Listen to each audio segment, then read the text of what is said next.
We are now ready for our study in 1 Corinthians chapter 2. And I remind you again, keep your Bible open and follow word for word. You'll get far more from it if you will do that.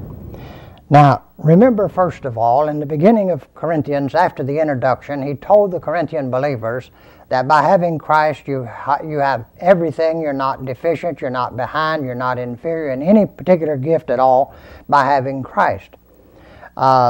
Now, I'm pleading with you that you be thinking the same thing about something, and what I'm talking about is this. It's been made clear to me that there's divisions among you. Some saying, I'm of Paul, I'm of Apollos, I'm of Peter, I'm of Christ, and so forth. He said, now, Christ is not divided. I was not crucified for you. You were not baptized in my name, and I thank God I didn't baptize any of you, because God sent me not to baptize, but to preach the gospel, and I was not to preach it with the wisdom of words. Now, in chapter 2, beginning in verse 1, he says, And I, brethren, when I came to you, came not with excellency of speech or of wisdom, declaring unto you the testimony of God. Now, Paul is not saying here that he did not use any wisdom at all. Paul was a very wise man. Paul was very well educated. And by most scholars it is believed that had Paul remained in Judaism, he would have become known far greater than Gamaliel, the great teacher of Judaism.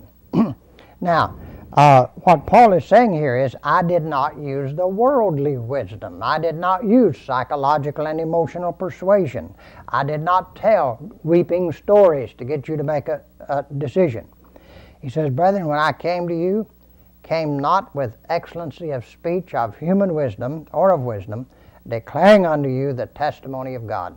I simply, logically, factually presented to you the truth of the gospel of Jesus Christ.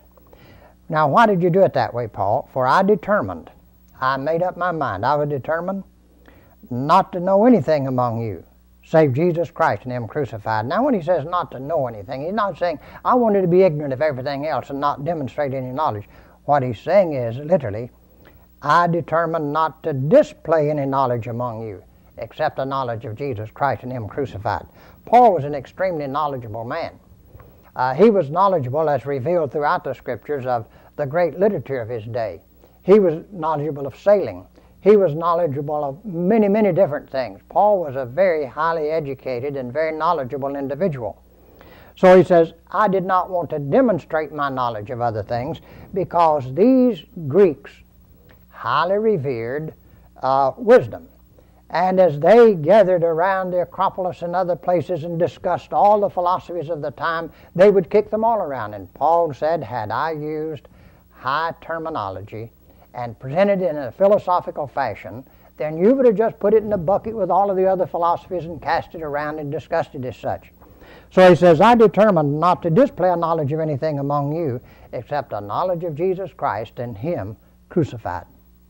And I was with you in weakness and in fear and in much trembling. Does that mean that Paul was afraid of those people? No, not in the least. Paul was very bold. Now, remember, it had not been long until Paul had gone into 3 different cities and the Jews rose up insurrection against him, and then finally he was stoned and left for dead.